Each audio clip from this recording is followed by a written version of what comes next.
فعال شدن یا اجرایی شدن مکانیزم ماشه یعنی چه و چه تأثیری بر زندگی مردم ایران خواهد گذاشت؟ دلیل گیجی رضا پهلوی در اعلام موضع صریح نسبت به این مکانیزم ماشه چیست؟ بازتاب رسانه‌ای تظاهرات مجاهدین در مقابل سازمان ملل چگونه بود؟ قتل سمیه رشیدی، کارگر زن زندانی در زندان قرچک چگونه صورت گرفت؟ دلیل ترس جمهوری اسلامی از زندانیان سیاسی زن چیست؟ بهنام بانی از روزخوانی در محافل روزخوانی حاکمیت تا بزرگترین استیج در لس آنجلس و استقبال ایرانیان، چه کسانی به رفتن مردم به کنسرت های مجانی در گوشه کنار شهرها اعتراض دارند و خود از سواحل جنوب فرانسه چه می نویسند و یارانشان به چه کنسرت هایی می روند؟ جریان محکومیت آتش شاکرمی به 38 ضربه شلاق چیست؟ شاکی کیست؟ اصرار امیر طاهری برای ولیعهد کردن نورالزهرا در صورت نبودن رضا پهلوی چیست؟ شادی امین هستم. در برنامه امروز ولتاژ به این سوالات و بسیاری سوالات دیگر پاسخ خواهم داد. خوشحال میشم تا آخر برنامه با هم بمونین. مرسی از اینکه همیشه یار و یاور این برنامه بودین. مرسی از اینکه این برنامه رو با دوستانتون به بحث میذارین. لینک برنامه رو برای دوستانتون بفرستین. فایل صوتی برنامه نیز در کانال تلگرام ولتاژ قابل دسترسی است برای دوستان ایران. این برنامه از طریق ماهواره روزهای یکشنبه ساعت 5 بعد از ظهر به وقت ایران پخش میشه و روز و ساعت بازپخش و مشخصات کانال ماهواره رو تو این صفحه میتونید ببینید. هفته‌ای که گذشت بار دیگه خبر از کشته شدن زندانی سیاسی دیگری رو شنیدیم. سمیه رشیدی، زندانی سیاسی که در زندان قرچک ورامین زندانی بود، متاسفانه به دلیل عدم رسیدگی پزشکی و بیماری هایی که داشت درگذشت. در زندان به نظر من و میدونم بسیاری از شما در این سالها دیدید، قتل غیر رسمی حکومتی است که از رسوندن دارو به زندانی خودداری میکنن، از بردنش به بیمارستان خودداری میکنن و در نهایت او کشته میشه. زندانیان سیاسی زنی که همراه سمیه بودن برای او نامه‌ای به بیرون از زندان ارسال کردن، برای او سرود خوندن و در موردش نوشتن. سمیه اما کی بود؟ سمیه رشیدی، کارگر خیاط که در سال 1401 یه بار دستگیر شده بود و بعداً مجدداً در حین شعارنویسی دستگیر و زندانی شد، به نظر میاد که از هواداران سازمان مجاهدین بود که به طور سازماندهی شده، به نظر میاد با اونا همکاری داشته و متاسفانه در زندان به قتل رسید. اما چرا قتل سمیه رشیدی مهمه که بهش بپردازیم؟ این نوع قتل ها که هزینه اعدام هم برای جمهوری اسلامی ایجاد نمیکنه، ضمن اینکه فعالین رو از بین میبره، به قتل میرسونتش بدون اینکه آمار اعدامش بالا بره، بدون اینکه هیچ فشار بین‌المللی بهش بیاد، در واقع کشتن رهبران بالفعل درون جامعه است. سمیه رشیدی از روحیه بسیار بالایی برخوردار بوده. اینو نامه زندانیان زن از درون زندان به ما میگه. سمیه رشیدی شعار نویسی میکرده و در یک جمعی مشترکاً با هم به طور تیمی کار میکردن. این یعنی تمام اون نکاتی که برای جمهوری اسلامی در تمام این سالها خطرناک بود. یعنی جمع نشین با هم دیگه، کار تیمی نکنیم، قدرت و امید و شور ایجاد نکنین تو جامعه، ترس داشته باشید، شجاعت تکثیر نکنید، اگه یه بار میگیریمتون دیگه فعالیت رو ادامه ندید و همه اینا رو سمیه جلوش نیسته. سمیه رشیدی که کارگر خیاط بوده، برای من جذابیتش اینه که او هم به لحاظ طبقاتی در مقابل جمهوری اسلامی هیچ راهی جز مقابله تا آخر نداشته و هم به عنوان یک زن براش خیلی روشن بوده که مبارزه با جمهوری اسلامی تا به آخر تنها راهی است که میتونه آزادی‌های سیاسی اجتماعی و شخصی او رو تأمین بکنه. سمیه رشیدی بعد از مرگش ببینید زنان در زندان چه سرودی براشون.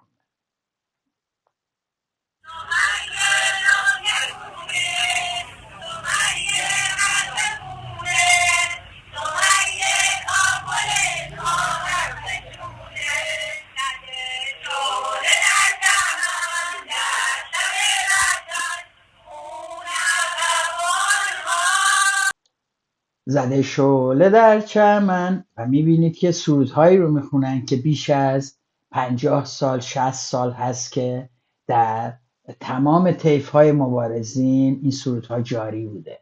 این سرودها چپه؟ بله چپه. کسانی خوششون نمیاد؟ قطعا خوششون نمیاد. دستگاه امنیتی ناراضیه؟ قطعا ناراضیه. دارن راجبش دستگاه امنیتی رسما میگه که سمیه رشیدی معتاد بود و به دلیل اینکه مواد مصرف میکرد، اعتیاد داشت و دچار مشکلات روحی روانی بود، این وضعیتشه و مرده. تمام همبندیایی که امضا کردن اون نامه رو و بسیاری دیگر از زندان نوشتن که سمیه اعتیاد نداشت.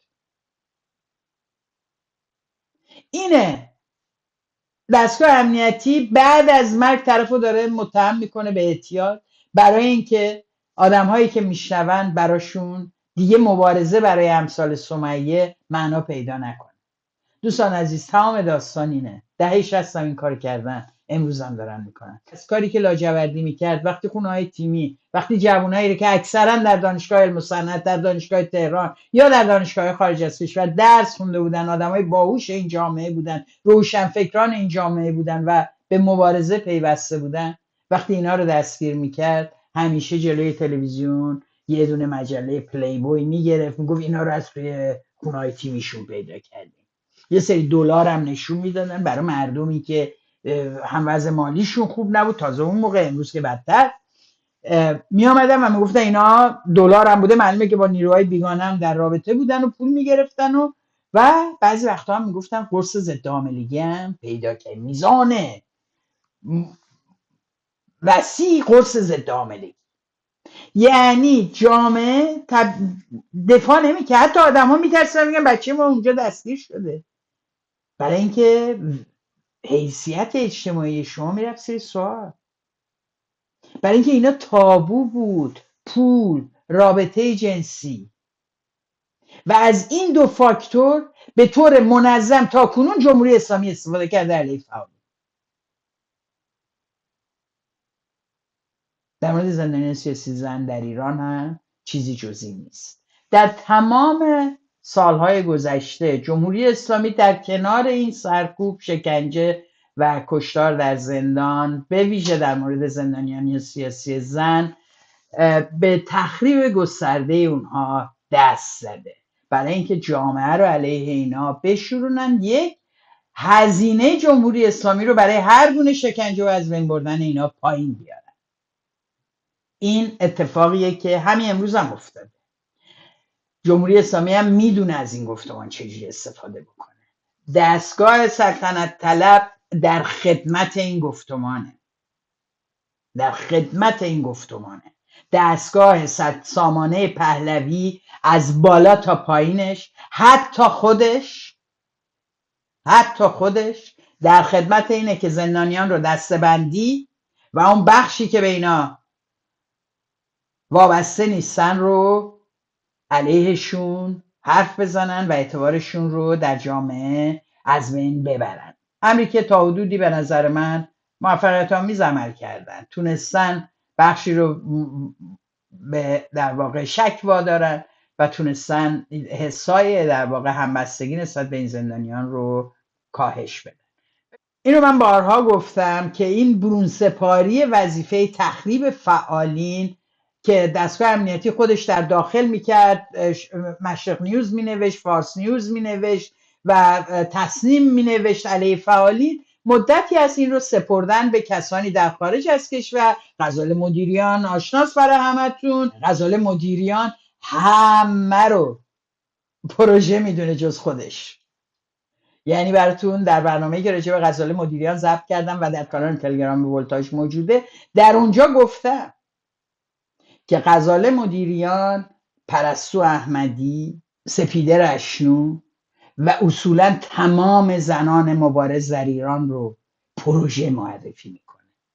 به ما میگه به اینا اعتماد نکنین، اینا پروژه. ببینیم غزاله مدیریان چی میگه راجع به نرگس محمدی. نرگس محمدی به مناسبت سالگرد قتل ژینا مهسا امینی که در تهران میاد در میدان آزادی و سرود بلاچا میخونه. ببینید این تیکه رو.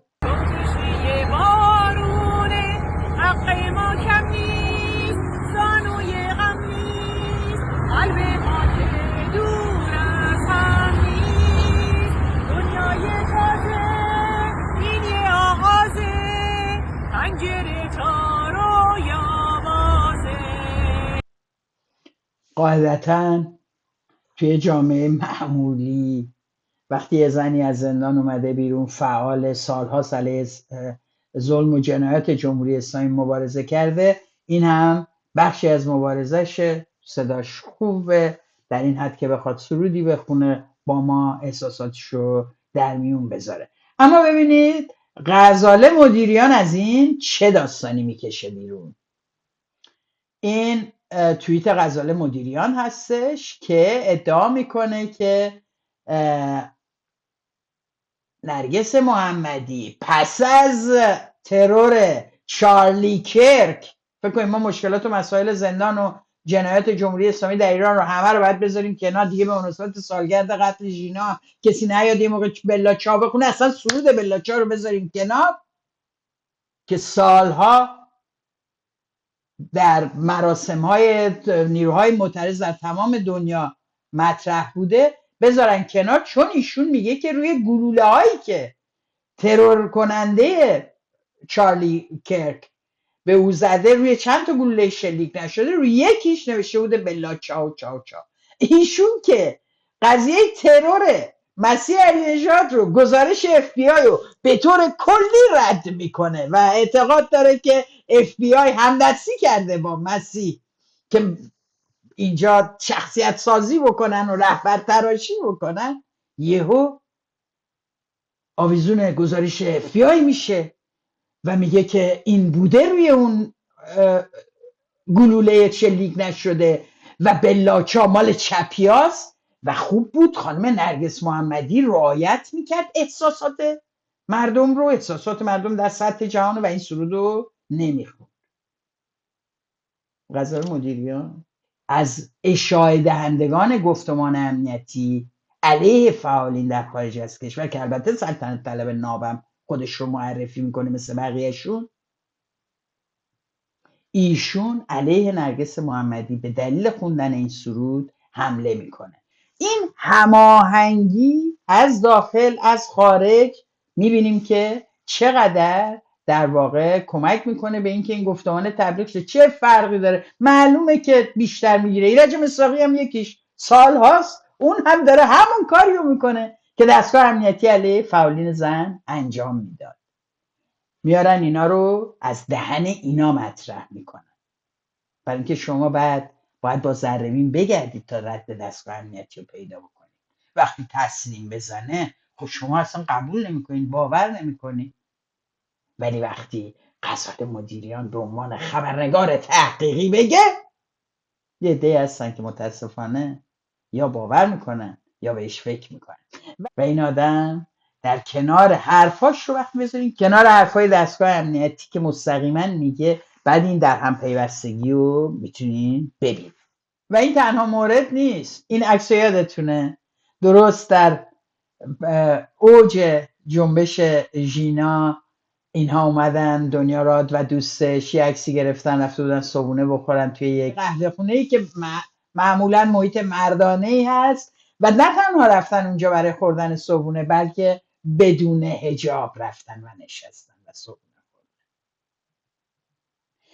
و این و البته به این دلیل دستگیر شد، زندان رفت و امروز در سالگرد ژینا عکس‌های بی‌حجاب خودش رو باز دوباره منتشر کرد و توضیح داده که چقدر فضا عوض شده از روزی که اولین بار دامن پوشید، جرأت کرد مانتو نپوشه دامن بپوشه بره تو خیابون، تا امروز که این همه زن و دختر جوان تصویر خیابون ها رو تغییر دادن. همه اینا برای اینا پروژه است. اینا همه پروژه است. سپید رشتون پروژه بود، پرستو احمدی پروژه بود، دنیا رات پروژه است. اینا همه پروژه، چون سلطنت طلب نیستن.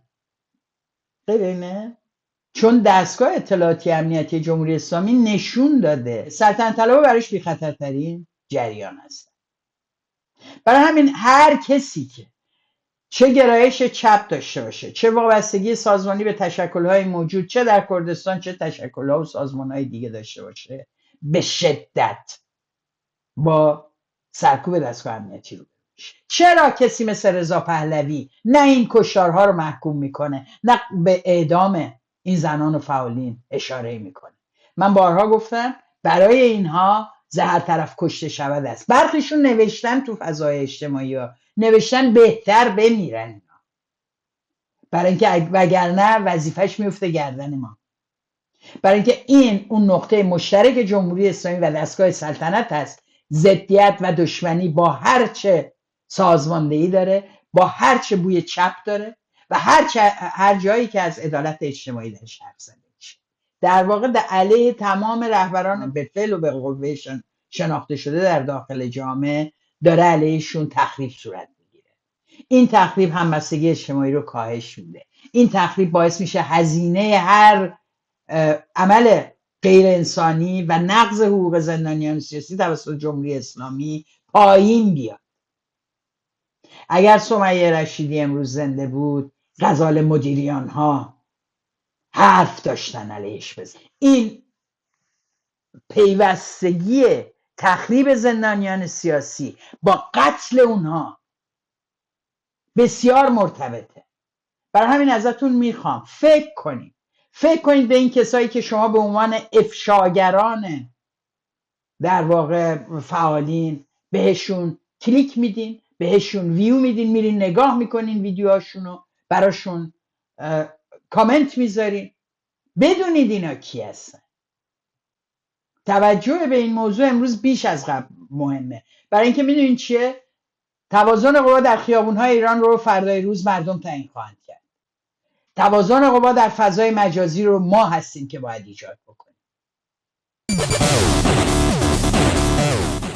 در چند هفته گذشته بحث برگزاری کنسرت ها و مراسم رقص و پایکوبی در گوشه کنار شهرهای ایرانه و حرف زدن از این که ممکن بود کنسرت شجریان در میدان آزادی برگزار بشه و همه بتونن برن مجانی نگاه بکنن. حملات بسیار زیادی شد به این جشن هایی که گذاشته میشه و اینکه مردم سر پارک چیتگر بود که چرا مردم میرن هر شب اونجا، چرا میرن اونجا خوشی. جمهوری اسلامی داره این پروژه است، جمهوری اسلامی داره مردم گول میزنه و داره مطالبات جنبش ما رو مصادره میکنه و همین. همون موقع یادتون باشه من مطرح کردم، گفتم جمهوری اسلامی متوجه شده که بیش از این نمیتونه جلوی جوونا و جلوی خاص ملت رو برای شادی کردن، برای حضور تو فضاهای عمومی بگیره. بیش از هر چیز زنان هستن که این فضاها رو باز پس گرفتن، با ورزش‌های دست جمعی، با تفریحات دست جمعی، با رفتن به پارک ها و دور هم زدن، رقصیدن و توی خیابون ها رقصیدن و همه این چیزهایی که دیدیم توی مترو و تحمیل کردن به جمهوری اسلامی که نتونه دیگه هر روز و هر جا یقه این آدم ها رو بگیره، دستگیر کنه و مانع این نوع در واقع حضور اجتماعی شو بشه. گفتیم که جوونا اگه میخوان واقعا دیسکو داشته باشن در تهران پارس، میخوان هر جایی که بخوان بشینن و جشن بگیرن و کنترل دست خودشون باشه، باید بتونن از جمهوری اسلامی گذر بکنن. جمهوری اسلامی با بودنش این جشن ها و شادی ها رو هم تا هر جا که بخواد اجازه میده و هر جا که بخواد پس میگیره و ما آزادیمون و اختیارمون نمیبایست دست جمهوری اسلامی و اعوان انصارش تحت عنوان نیروهای سرکوب باشه.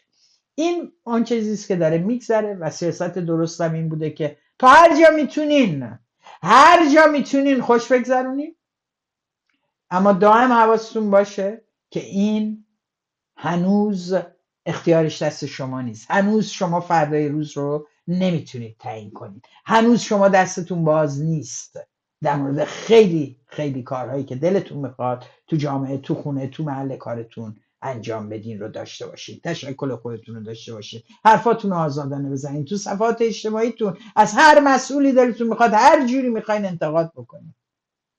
همه اینها در گروه اینه که جمهوری اسلامی سرنگون بشه و این نظام دموکراتیکی در ایران سر کار بیاد.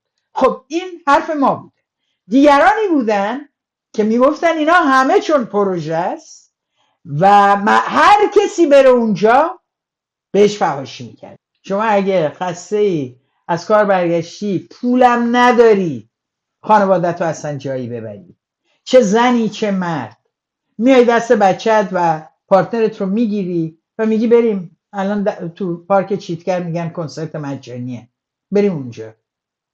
شما پروژه یا اگه شما این کار بکنی، از این فضا استفاده کنی، دقایقی رو بتونی استراحت کنی تو اون کشور مصیبت زده و زیر اون نظام جنایتکار، این بر شما روا نیست. و هممون میدونیم که زنا رو صحنه نمیتونن بیان توی اون فضاها. میدونیم که خواننده هایی که میارن همه به دم و دستگاه وصلن. میدونیم که اونجا هم کنترل میشه رفتارها. میدونیم بسیاری چیزها رو میدونیم. وقتی در یک جامعه مثل ایران در فضای بسته‌ای که جمهوری اسلامی تأمین کرده این همه سال داریم زندگی میکنیم، اینا بی برو برگرد جزو در واقع خصایل یک همچین اقداماتی است.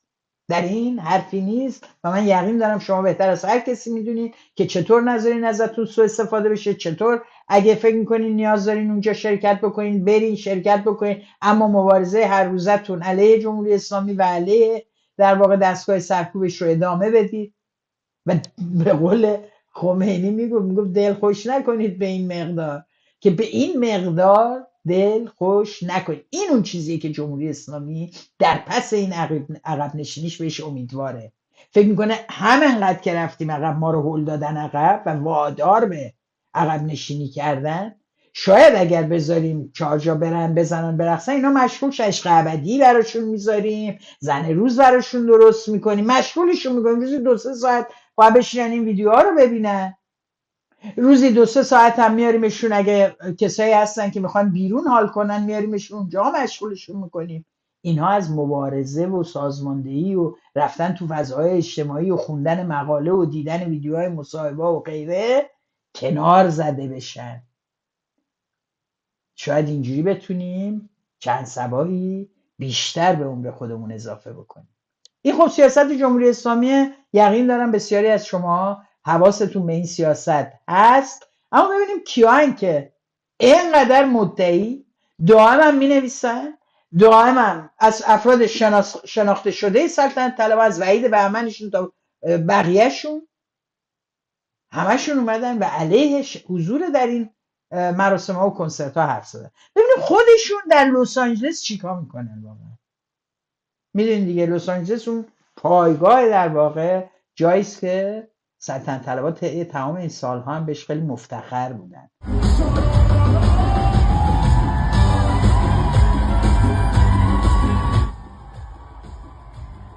این کنسرت بهنام بانی است در لس آنجلس که 6,000 ایرانی رفتن درش شرکت کردن. مبالغ بلیط هم سر به فلک میزده، از $100 بوده که تا اون ته بالا تا 1100 تا $100 اون جلو در لوژ بشین. اما همزمانی این کنسرت با سالگرد کشته شدن نیکا، با سالگرد جنبش ژینا و قتل مهسا امینی، همه اینا معنی دارتر میشه ها. این کنسرت توسط خواننده‌ای به اسم بهنام بانی است که البته حیف نذاریم از مجیزگویی‌های درگاه ولایت ازش ویدیویی پخش نکنیم. حیفه.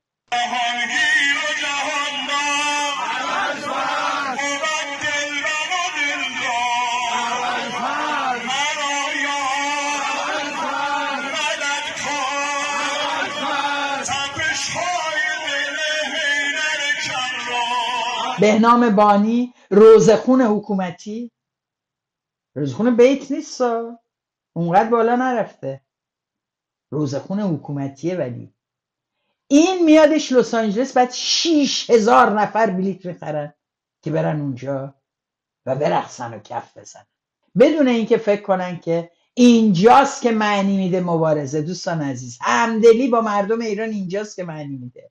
بذار یه نگاه دیگه به کنسرت لس آنجلسش بکنیم، این دگردیسیش هم جالبه، از این قیافه یهو تبدیل میشه یکی رو سن میرقصه و دیگه اونجا مال لس آنجلس است. چون با حکومت هم تنظیم شده است، اشکالی نداره. ببینید اینا همونن که به همه چی هم میگن پروژه. میبینید اینا حل بکنن مسئله نیست. این کنسرت بهنام بانی است که بدون هیچ شعاری، بدون هیچ اتفاقی در سالن علیه جمهوری اسلامی پایان پیدا میکنه. ایرانیان بسیار بسیار ملیگرا بالاخره اینا بوی وطن میدن، از ایران اومدن، میرن و استقبال میکنن و دفاع میکنن و این سالونا رو پر میکنن. این رفتار هاست که سیاست جمهوری اسلامی در خارج از کشور رو در تمام این سالها پیش برده. یعنی آدمهاش رو فرستاده. از دور گفتگوهای تمدن‌های خاتمی شروع شد، اما در دوره شورای ملی ایرانیان احمدی نژاد و تیم رحیم مشایی مشخصاً پیش برده شد که ایرانیان خارج از کشور به نوعی وصل بشن به اتفاقات درون کشور از طریق فرستاده های فرهنگی ما، از طریق دادن پاسپورت ایرانی بهشون، از طریق ایجاد امکان سفر به ایران براشون و اینها رو جوری در تحت کنترل بگیریم که وارد فضای ایران بشن. یعنی چی؟ یعنی شما وقتی میری ایران هر سال میای، خب دیگه اینجا نمیری دوتا تظاهرات، شما سخنرانی فلان کس نمیری، چون نگرانی که ممکنه دستگیر شید. پس شما در فضای سانسور و خفقان ایران زندگی میکنی، هرچند در خاک خارج از کشور هستی. همین اتفاق افتاده.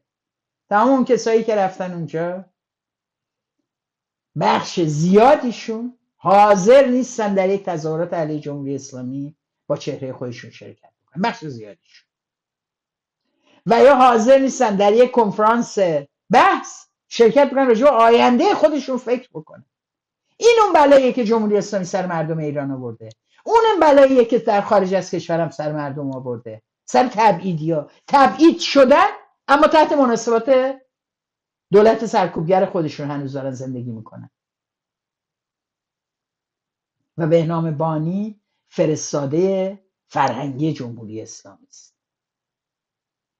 اما فقط این عده‌ای که رفتن کنسرت نیستن که ایراد میگیرن، اینا هم هستن. این روا نداشتن برای اینکه مردم بتونن تو این کنسرت های مجانی، تو اون فضا، تو اون محدودیت امکانات و غیره شرکت بکنن، مخالفین اینجا آدم های شناخته شده ای بودن. یاسمین پهلوی، بانو ملکه آینده، ایشون همینجور استوری میذاشت و فوش میداد. کارش هم اینه دیگه، میدونین که ملکمون در این حده، نه شغل داره نه تا حالا کاری کرده، فوش میده به مردمی که از کجا هم فوش میده؟ نه از مریلند ویلاش در مریلند، نه، در جنوب فرانسه اینها در تعطیلات به سر میبرن. حتی همش تعطیلاتن، یه تعطیلات تره، مثلا جاشون عوض میکنن، اون یه تعطیلات دیگه است. از تعطیلات خونه میرن در تعطیلات فرانسه، از تعطیلات فرانسه میرن تعطیلات اسکی توی سوئیس، از تعطیلات اسکی میرن اتریش تعطیلات فلان. الان در اون تعطیلات جنوب فرانسه‌ای بود وقتی فوش میداد به مردمی که پاشن برن اگر به کنسرت مجانی در ایران. یاسمین پهلوی یکی از اونها بود. ببین خودشون چجوری زندگی میکنن. اینا هم البته در تمام سالگرد قتل و کشته شدن زندانیان و غیره خب کاری به اینا نداره. البته که اجازه بدین اهمیت این دو، نور زهرا و فرح اولیا، فرح چی بود اسمش؟ فرح لعیا و نور زهرا، اهمیتشون در این نیست که حالا دخترای رضا پهلوی هستن و اینجا در ناز و نعمت و پول مردم ایران بزرگ شدن و اصلا کاری ندارن به هیچ جاشون نیست که در جامعه ایران چی میگذره، دارن حال و کیف خودشون میکنن و البته نه تکی، با همراهی مادر و خواهر دیگهشون، این همش تو سفرن. خوش حالشه. بر همینم رضا پهلوی تو اون بیابونه رفته، تو اون جنگل کجاست رفته، دشت و صحرا پیام داده واسه مکانیسم ماشه، چون با اینا اونجا دارن در فرانسه، در جنوب فرانسه حال و هول میکنن. خب این برای اینکه فقط بفهمید چقدر اینا با مردم ایران و خواستهاشون نزدیکن، اینم بد نیست که دائم تو ذهنمون باشه. این در شرایطیه که البته صحبت از ولیعهد شدن ایشونه، این مهمش میکنه. نور زهرا مهمترین عنصر. البته رضا پهلوی حواسش بوده که در زمان ولیعهدی این ممکنه کسایی مثل مهدی نصیری هم بخوان تصمیم بگیرن یا فرماندهان سپاه و آیت الله های در آینده باشن که در دولتشن، اسم نورالزهرا رو انتخاب کرد که هم نور توش باشه برای اونایی که یکم مدرن ترن، هم زهرا توش باشه که احیانا آیات اوزام بهشون بر نخوره. خیلی واقعا دوراندیشی رضا پهلوی اصلا واقعا بی‌نظیره. برشک این نور زهرا داستانش اینه، گوش بده ببینید امیر طاهری راجبش چی میگه. پادشاه بیاد و در چارچوب قانون اساسی مشروطه نمیتونه والا حضرت نور رو ولیعهد بکنه، برای که والا حضرت نور همونطور که همه میدونن پسر نیست، میدونی، یعنی اولاد ذکور نیست، چون دختر یعنی زنه. ولی اینا فرض میکنن که درست ماده بعدی همین متممی که گفتن میگه که در صورتی که پادشاه اولاد ذکور نداشته باشه میتونه یه ولیعهد دیگه ای تعیین بکنه.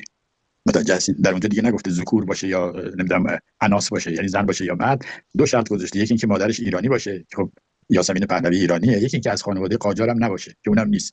بنابراین والا حضرت نور میتونه ولیعهد ایران بشه و خود رضا شاه دوم چندین بار اینو اعلان کرده که خب پس فهمیدیم که اینا چشم اندازشون برای قدرت در ایران فرای این حرف هست. یعنی تا حالا میگفتن رضا پهلوی رو بهتر نداریم، حالا بپذیریم، حالا میگن ولیعهدمون هم همین نورالزهرا باشه. اینجاست که فکر کردن به قتل کسانی مثل سمیه رشیدی، مثل تخریب زندانیان زن معنا پیدا میکنه. اینا دارن در واقع یک دو قطبی ایجاد میکنن. هر چه در جامعه ایرانه، هر زحمت و هزینه‌ای که شما دارین میکشین و میدین و همتون حتی زندگی و نفس کشیدن توی اون شرایط رو دارید تحمل میکنید، قرار فردا برید زیر پرچم اینا، زیر علم اینا.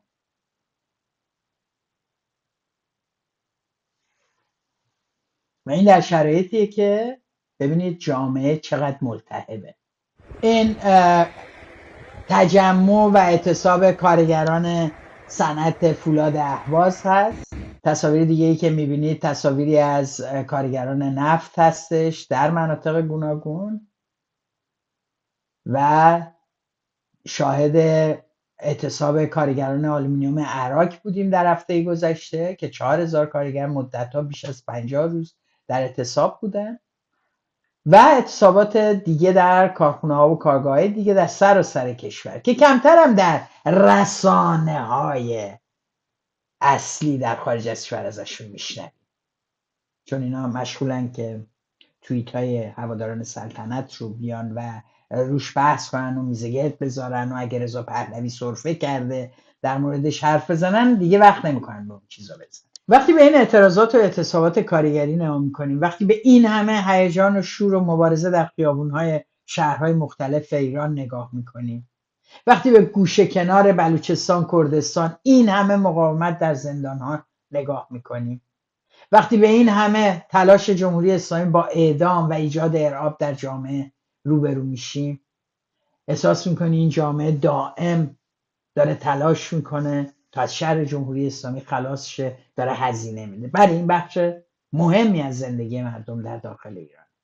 اما یه بخش دیگه هم داره این زندگی، بخشی که من رو به شدت به یاد دهه 60 میندازه، زمانی که خانواده هایی داشتن چهارمین پنجمین بچه و عزیزشون رو از دست میدادن و همسایه داشت میگشت ببینه کجا میتونه تخم مرغ زیادی بگیره، کجا میتونه کره و مرغ اضافه بگیره تا مهمونیشو مجلل‌تر کنه.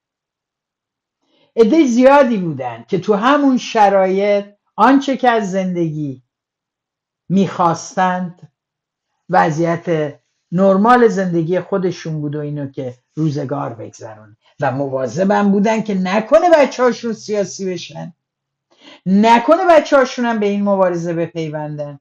همون اتفاق رو میتونیم امروز هم ببینیم. یعنی جامعه همش یه رنگ نیست، همش مبارزه نیست، همش مقاومت نیست و اتفاقا این توازنه وقتی به هم میخوره، وقتی مردمی که دارن مبارزه میکنن و هزینه میبینن یه عده دارن یه زندگی خیلی عادی میکنن، اصلا حواسشون به هیچ نیست، جشنشون رو میرن، سرورشون رو میرن، مهمونیشون رو میرن، خریدشون رو میرن و خیلی عادی زندگی میکنن، قرم میزنن البته چون اونها هم ناراضی هستن، اما هنوز به این درجه نرسیدن که بفهمن باید مستقیما از مبارزه دیگران حمایت کنن اگر خودشون اکتیو در مبارزه نیستن. نتیجهش اینی میشه که میبینیم.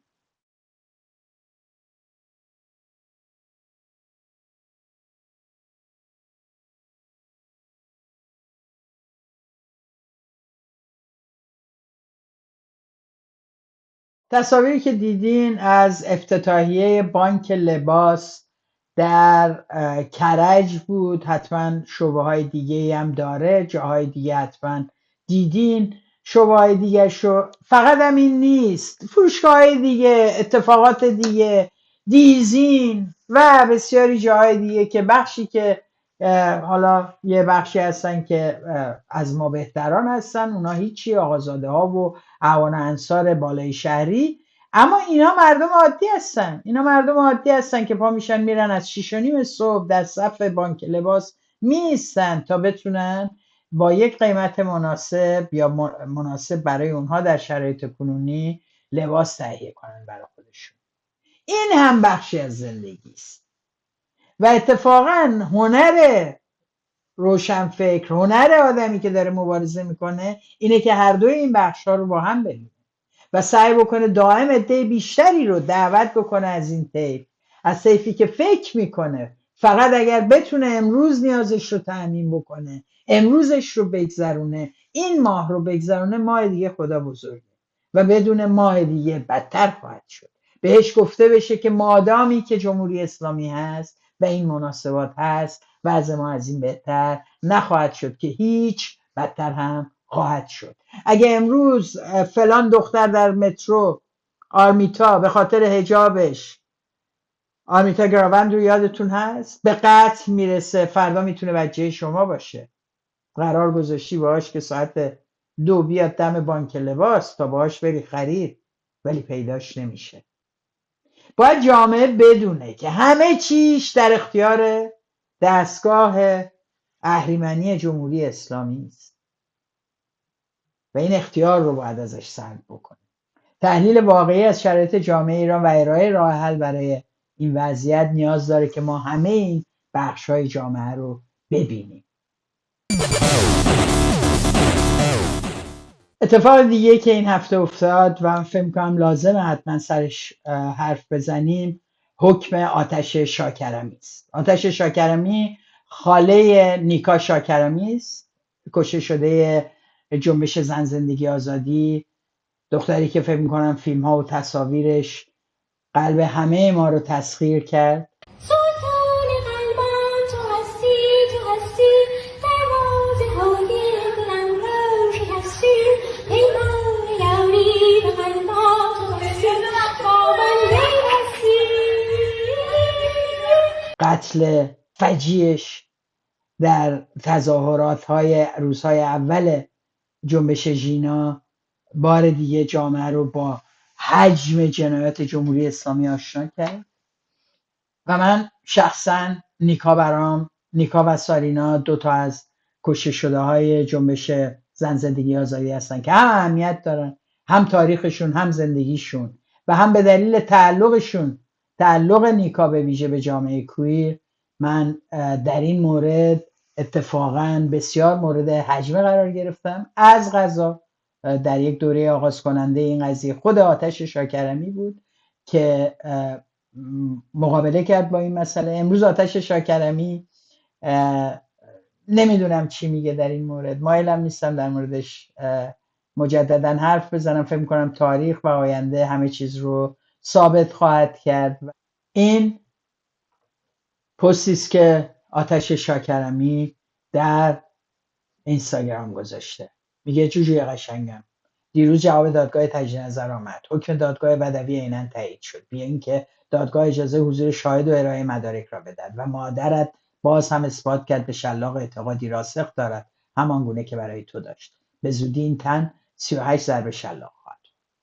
و اما جریان محکومیت آتش شاکرمی چیست؟ نسرین شاکرمی یعنی مادر نیکا از آتش شاکرمی شکایت کرده، چون آتش شاکرمی در صفحات اجتماعی خودش در اینستاگرام مطرح کرده که نسرین شاکرمی به نیکا آزار میرسونده، تنبیهات بدنی میکرده و به شدت نیکا رو حتی در حد شکنجه آزار میداده و باعث شد که نیکا خونه رو ترک بکنه و به همین دلیل پیش آتش زندگی میکرد. اساسا نیکا اون شبی که رفت برای تظاهرات و متاسفانه هیچ وقت برنگشت، از خونه آتش شاکرمی رفت و آتش شاکرمی بود که دنبالش گشت. آتش شاکرمی بود که به خانواده اطلاع داد و تماس گرفت و آتش شاکرمی این ادعاها رو در شبکه اجتماعیش مطرح میکنه و نسرین شاکرمی به عنوان تهمت و افترا ازش شکایت میکنه. میره سراغ همون سیستم قضایی همون سیستم قضایی که دخترش کشته و دادگاه کیفری خرم‌آباد حکم میده 50 میلیون و 100 هزار تومان جریمه نقدی و 38 ضربه شلاق. البته آتش شاکرمی محکوم میشه، نمیتونه ثابت بکنه سوء رفتار اینها رو و شکنجه جسمی نیکا رو، برای اینکه مادرش حاضر نمیشه بیاد شهادت بده. در نهایت آتش شاکرمی نوشته که 38 ضربه شلاق رو باید بره و تحمل بکنه. اینجا این سوال برای من پیش میاد، شما فرض کنیم نمیدونستین که شلاق ممکنه محکومیت این قضیه باشه یا مجازات این شکایت شما باشه، امروز که میدونین آیا حاضرین خواهرتون که حداقل یک شب، یک روز، یک ساعت مراقب دختر شما بوده و اجازه داده خونش زندگی کنه، حاضرین بره و مجازات غیر انسانی شلاق رو تحمل بکنه؟ آیا امروز که شما میدونین رژیمی که جنایت کرده فرزند شما رو به قتل رسونده، آیا حاضری دست رژیم جنایتکار رو با شکایت خودت باز بگذاری که خواهرت هم شلاق بزنه؟ اصلا فرض کنیم خواهرت نه، همسایت نه، یه آدم دیگه. شما با مجازات غیر انسانی شلاق هم نظری، موافقی؟ میبینید دوستان عزیز، طرفداران سامانه انا این همونیه که گفت خواب نیکا رو دیدم. نسرین شاکرمی گفت خواب نیکا رو دیدم، رفت دور شد، چرخید و فقط به من نگاه کرد و گفت مامان یک کلمه شاهزاده. ربطی هم به نیکا شاکرمی علیرضا این موضوع اصلا نداره.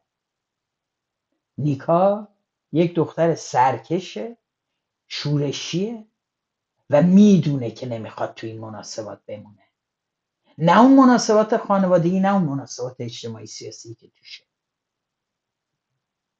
همینایی که میگفتن آی مهدی نصیری ممکنه بره ایران اعدام شه، یعنی شما سیستم قضایی ایران رو قبول دارید؟ تازه ما میگفتیم بابا نگران نباشید میتونه اونجا پناهندگی بده. موضوع اینه که از اون قانون و اون ویزا استفاده نکنه.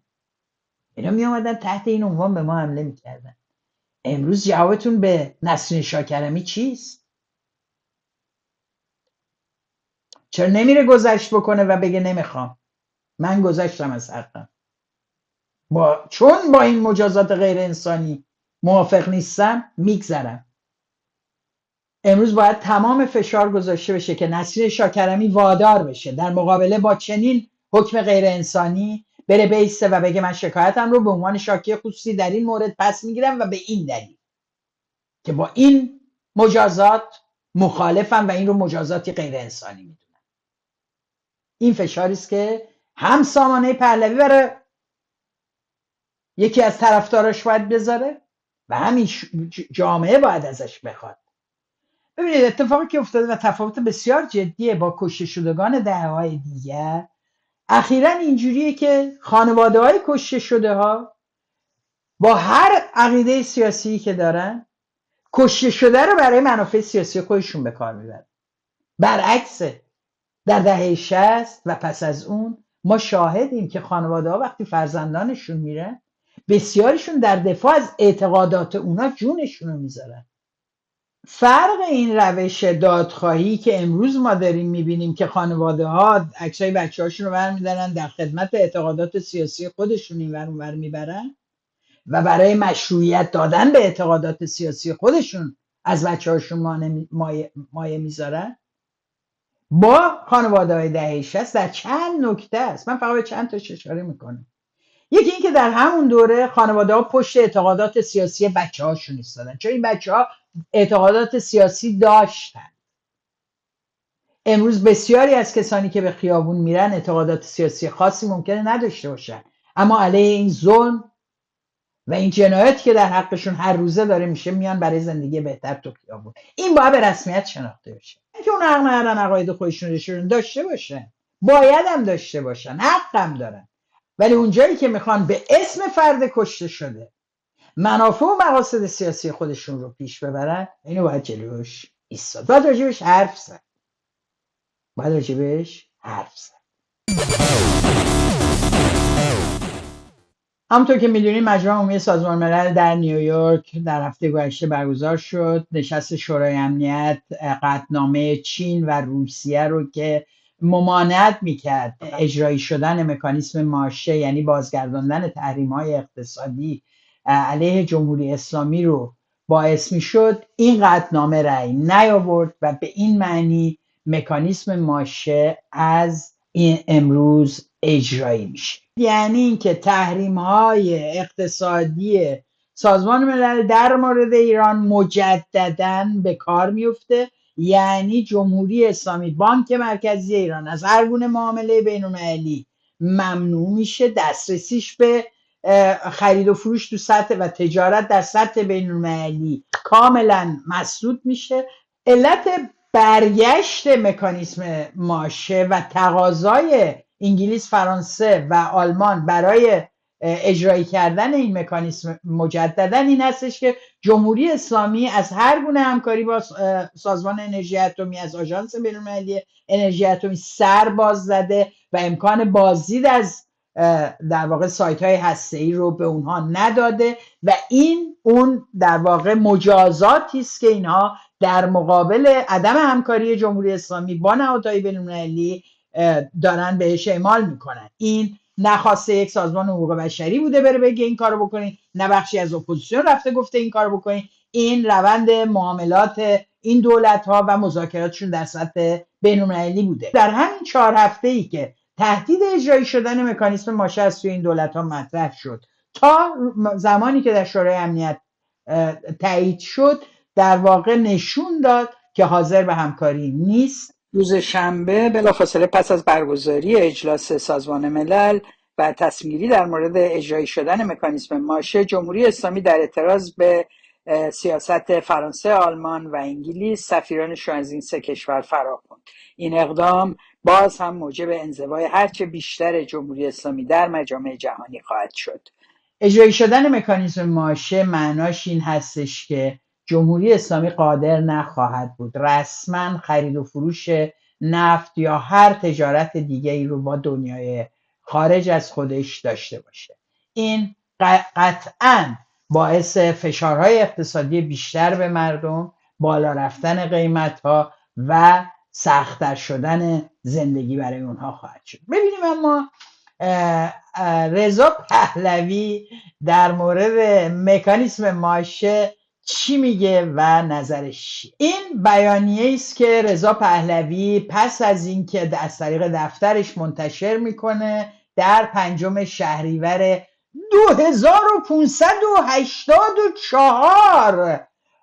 همینجا بد نیست بگیم که اینا قراره دارن تقویم و از همین حالا عوض میکنن. یه چند هفته ایه از وقتی که حس بیشتری دارن نسبت به اومدن روی کار توسط اسرائیل، این رو اضافه کردن که الان ما 4-5 در واقع تاریخمون هست 2584 دقت کنین ما در واقعیت در سال 1404 هستیم، یعنی هممون 1100 سال به سنمون اضافه میشه. این رو یادتون نره، یا باید کم بکنین یا باید اضافه بکنین. به هر شکل این تاریخ پادشاهی میاد و رو سرمون هوار میشه. به هر شکل در 5 شهریور 2584 یه بیانیه مطبوعاتی دادن. در این بیانیه رضا پهلوی مشخصا میگه هیچ تأخیری در اجرای مکانیزم ماشه پذیرفته نیست و هر تأخیری در اجرای، هر مکث و تأخیری در اجرای مکانیزم ماشه و بازگرداندن تحریم‌های اقتصادی به جمهوری اسلامی باعث به سود جمهوری اسلامی است و وقت اضافه در اختیار جمهوری اسلامی میذاره. به همین دلیل میگه که خیلی سریعتر باید این اتفاق بیفته. 4 هفته بعد این اتفاق میفته. البته اینم نمیگفت میافتاد. و اینم بدونید خیلی از این در واقع ادعاهایی که این میکنه بعد از اینکه یک کشوری یه نظری میده راجع به سپاه، میارنش تو لیست تروریستی، درش میارن، اون کارو میکنن اون کارو میکنن، اینا میان و میخوان نونشو بخورن. در مورد مکانیزم ماشه هم همینه. حالا اینا رو گفت، 4 هفته بعد باشه مکانیزم ماشه میره که اجرایی بشه. ایشون ببینیم چی میگه. همیهنانم جمهوری اسلامی و رهبر بیخردش بار دیگر ایران را در آستانه موج دیگری از تحریم‌های جهانی قرار داده‌اند.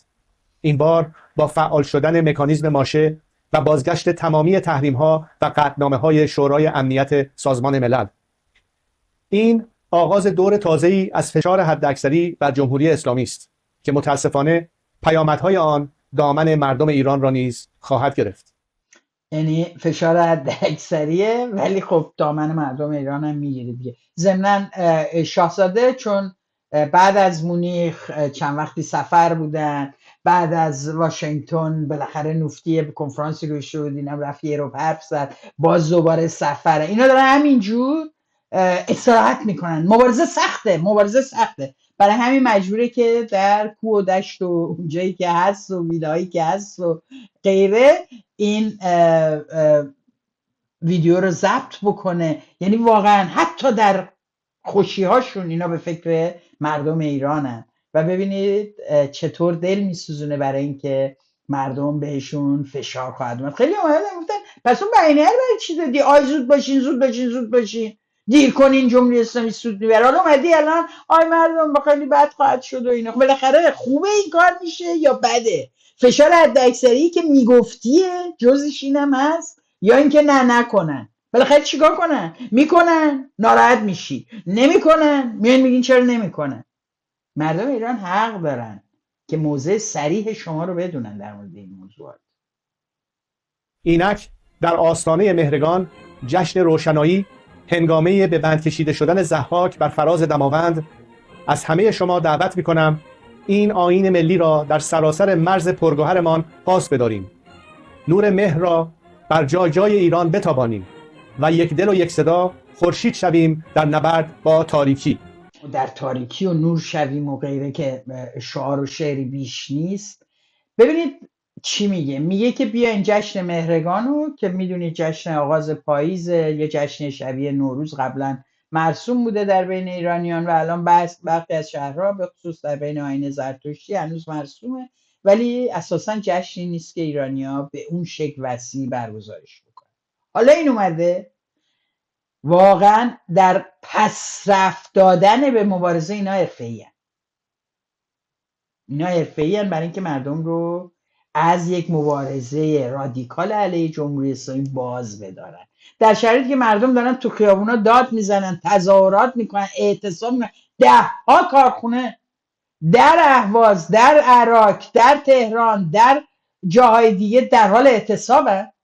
ولی به عنوان رهبر خیزش ملی اومده میگه برید جشن مهرگان بگیرید تو خونه‌هاتون.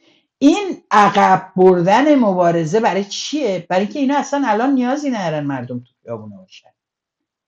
اون یکیشون هم دیدین که لباس مشکی بپوشین همدیگه رو ببینین و پیدا کنین. در شرایطی که زنان و دختران این کشور دارن بدون روسری دائم اتفاقا پیام پیروزی به هم منتقل میکنن، دارن نشون میدن، مردا دارن میبینن که چطور میشه زنا بدون روسری بیان تو خیابون و اتفاقا با قدرت حضور پیدا بکنن و چقدر زیبایی عرضه بکنن به این جامعه از آزادیشون، از حضورشون. بعد اینا اومدن میگن مشکی بپوشین برین مهرگان بذارید و غیره. این میزان عقب بردن مردم تنها در خدمت منافعشونه. یعنی مردمی که مستقلا وارد صحنه میشن برای اینا زیاد خوشایند نیست. اما ببینیم قبلا چی میگفت. اون موقع هنوز تو وسطای جنگ حمله اسرائیل بود. اون موقع یه مصاحبه داره، دلم میخواد اونو بهتون نشون بدم. اونجا هنوز حال شورشی داره، چون فکر می‌کنه همین 2-3 روز دیگه این مردم بیان تو خیابون دیگه اینا میان سر کار. نمیدونست که 12 روزه منتفی میشه و باید به دور دیگه ای منتقلش بکنه. ببینید اون موقع چی میگه. همیهنان عزیز، فرصت غنیمت هست که در حال حاضر با عقب نشینی نظام و تضعیف خیلی بیشتر از هر زمانی یک فرصت استثنایی هست که بالاخره کار رو به دست خودتون بگیرید و نبرد نهایی رو پیگیری بکنید. هرچی بیشتر متحد باشید، هرچی بیشتر فعال باشید، هرچی بیشتر در خیابان ها باشید، مطمئن باشید که ریزش ها هم بیشتر به سمت شما انجام خواهد شد. من بابت غلط‌های انشاییشون عذر میخوام، متن جلوش نبود و برای همینم اینجوری قاطی کرده، نمیدونه به عنوان رهبر خیزش ملی چی باید بگه. ولی میگه بریزید هرچی بیشتر در صحنه باشید ریزش ها به طرف شما بیشتر خواهد. این واقعا این پیام رضا پهلوی است که الان رهبری ازش ساختن بی خطا، همیشه راهنمودهای درست داده، گیر کرده که بالاخره سر مکانیسم ماشه چی بگه. اینکه اینها در مورد مکانیسم ماشه نمیدونن بالاخره چی باید بگن، دلیلش اینه که هنوز نمیدونن که در جامعه چه اتفاقی خواهد افتاد. من شخصا همیشه گفتم، امروزم میگم، تحریم‌های اقتصادی تنها بهانه‌ای دست جمهوری اسلامی داده تا دزدی‌ها و سوء مدیریت‌های خودش رو بگذاره به پای تحریم ها و تحت عنوان اینکه باعث این وضعیت تحریم ها هستند در واقع مردم رو ساکت بکنه یا لااقل توجیه بکنه باند مافیایی درون دولت رو، اولیگارشی مالی که بارها ازش اسم بردیم رو، و همینطور دزدی های وسیعی که توسط مسئولان و فرزندانشون داره این روزها صورت میگیره. خب اگر این اتفاق بیفته به نظر میاد که اون باندی که روابطی داره چه با چین چه با روسیه و میتونه نفت رو از طرقی به طور غیر شفاف، به طور غیر قانونی و از طریق دلال ها و واسطه ها ارسال بکنه، کالاهای دیگر رو ارسال بکنه و کالاهای مورد نیازش رو بگیره. تمام این سالها هم دیدید که ماشین های مدل بالا و بسیاری چیزهای دیگه در جامعه ایران بوده، اما اگه یک نفر به دلیل نداشتن دارو جونش رو از دست میداده، توجیه مسئولین جمهوری اسلامی برای این مسئله این بوده که به دلیل تحریم ها ما دارو نداریم، امکان دسترسی به دارو نداریم، امکان دسترسی به فلان نداریم، و این توجیه و توضیح بوده که اینها در قبال خواسته و مطالباتی که مردم مطرح کردن گفتن. تداوم این در واقع تحریم ها در دوره آینده قطعا این وضعیت رو وخیم‌تر خواهد کرد. جمهوری اسلامی بار دیگر یک بخشی از این وضعیت استفاده خواهند کرد و پولهای کلون به جیب خواهند زد و مردم هستن که در نهایت چنانچه سازماندهی نکنن، چنانچه در مقابل جمهوری اسلامی که دستش کوتاه خواهد شد از پولها در سطح بین‌المللی، بتونن آخرین فشار رو و ضربه رو وارد بکنن و جمهوری اسلامی رو ساقط بکنن. این وضعیت به نظر نمیاد که وضعیت کوتاه مدت چند روز و چند هفته آینده باشه. به همین دلیل احتمال اینکه این فشارها روی گرده مردم بیش از قبل فشار وارد بکنه قطعاً هست. اتفاق دیگه ای که این هفته در خارج از کشور افتاد خیلی خیلی هفته پر ماجرایی بود. تظاهرات وسیع مجاهدین بود تحت عنوان جامعه ایرانیان آمریکایی در نیویورک در اعتراض به حضور مسعود پزشکیان برای شرکت در مجمع عمومی سازمان ملل. هر سال البته هر وقت که رئیسی میخواست بیاد یا قبلش موارد زیادی اعتراضات بیشماری به این سخنرانی ها در مقابل ساختمان سازمان ملل شده. اعتراضات مقابل سازمان ملل نسبت به حضور جانیان جمهوری اسلامی و هیئت‌های رژیم تاریخ خیلی طولانی داره و اتفاقاً جریانات چپ و سازمان‌های سیاسی اپوزیسیون بودن که در تمام این سالها آتش مبارزه رو در خارج از کشور با روش‌های گوناگون زنده نگه داشتن. نیوشا فرحی یکی از این کسان. اعتراضاتی که توسط سازمان‌های سیاسی در درون حتی صحن سازمان ملل صورت گرفته یکی دیگه از ایناست. مثلا در سال 62 زمانی که ولایتی به نیویورک اومد و در صحن سازمان ملل روی سن رفت و مشغول سخنرانی بود، یکی از هواداران سازمان مجاهدین به میز او حمله کرد و کاغذهای سخنرانی و غیرش رو دور ریخت و شروع کرد به شعار دادن علیه جمهوری اسلامی که او رو پلیس و انتظامات سالن گرفتن و به بیرون از سالن بردن و نذاشتن این اعتراضات ادامه پیدا کنه. ولی شوک خیلی خیلی قوی رو در سالن و آگاهی رسانی وسیع داشت. ما اعتراض داریم و همه جا هستیم.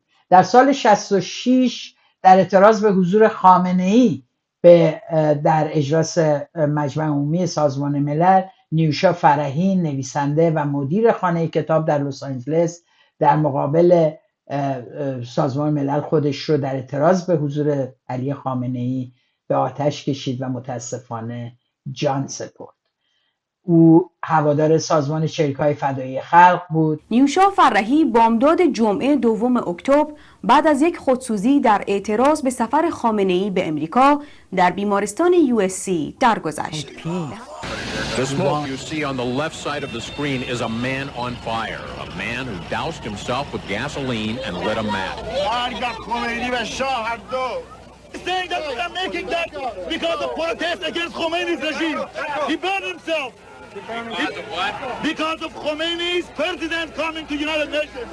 He's done that to protest. لازم بگم که سازمان شریک‌های فدایی خلق با این روش مبارزاتی یعنی خودسوزی همون موقع مرزبندی کرد و علیرغم این شجاعت و اعتراض نیوشا رو گرامی داشت.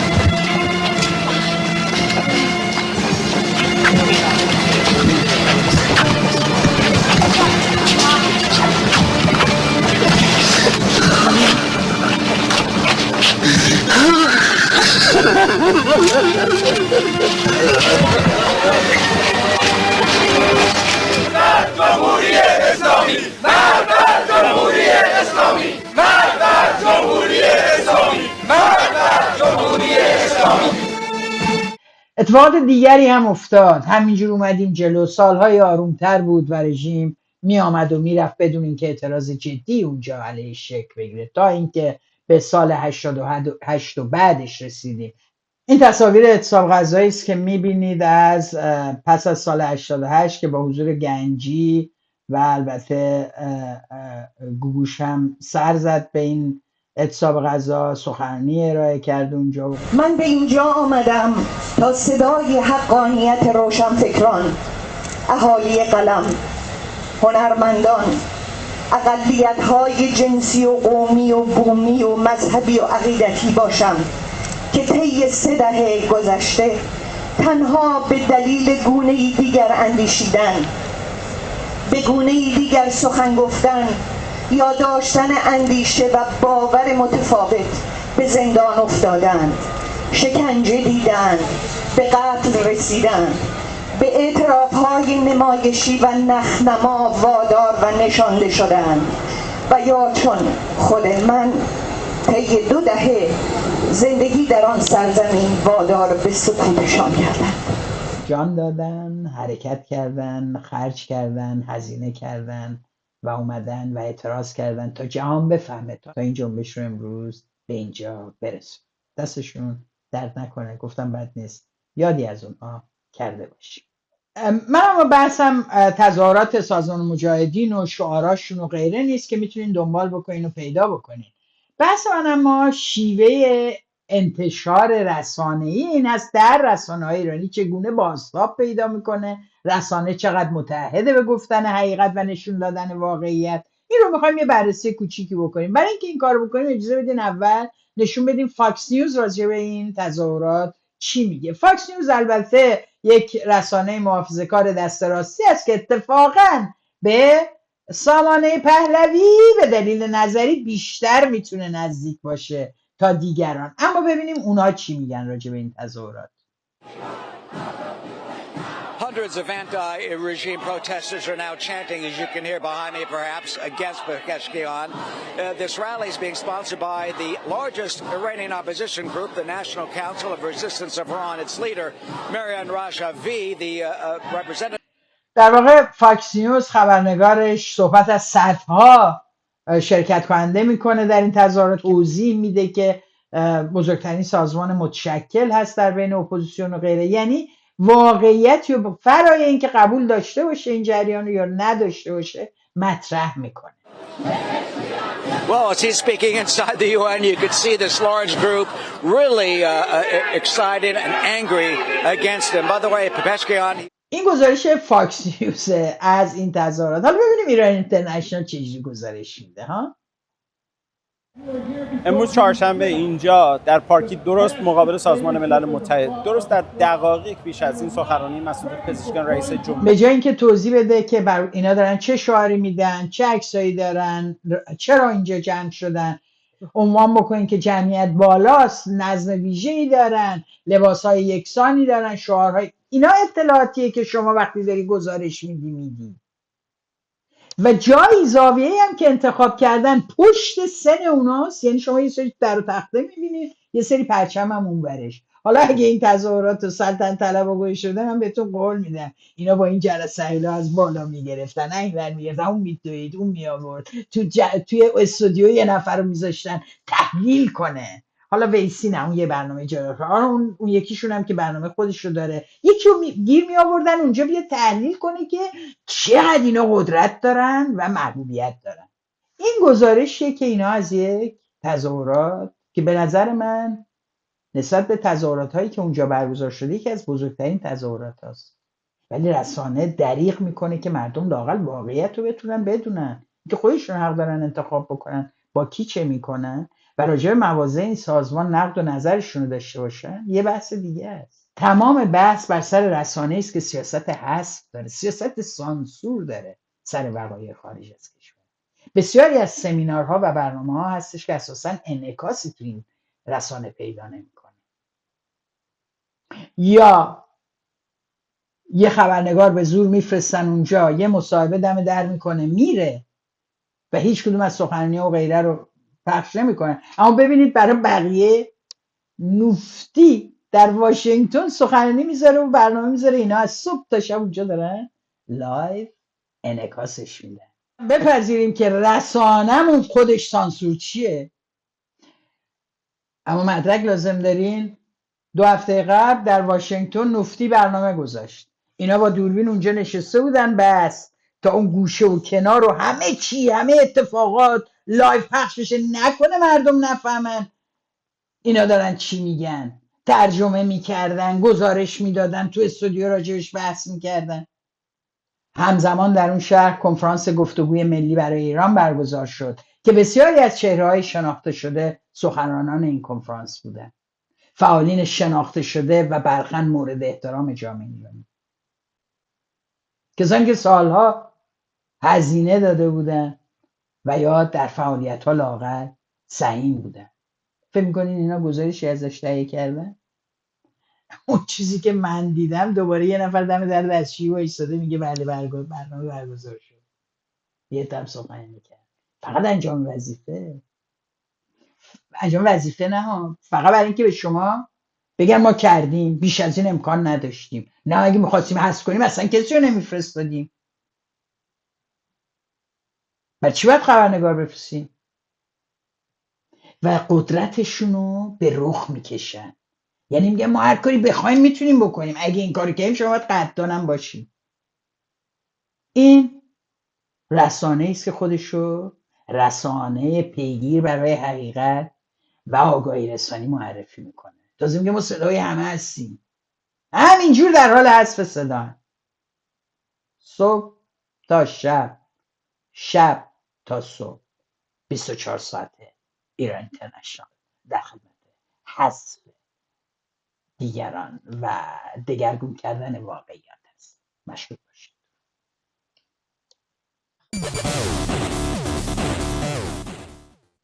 مرسی از شما که تا این لحظه با من بودین، ولتاژ رو دنبال میکنید. اگر ولتاژ رو دوست داشتید برای دوستان و آشنایانتون بفرستین، از اونا هم بخواین که برای دیگران بفرستن، انقدر بفرستن تا برسه به دست صاحبین نهاییش. و مهمتر از همه، مثل همیشه ولتاژ رو دوست داشته باشید.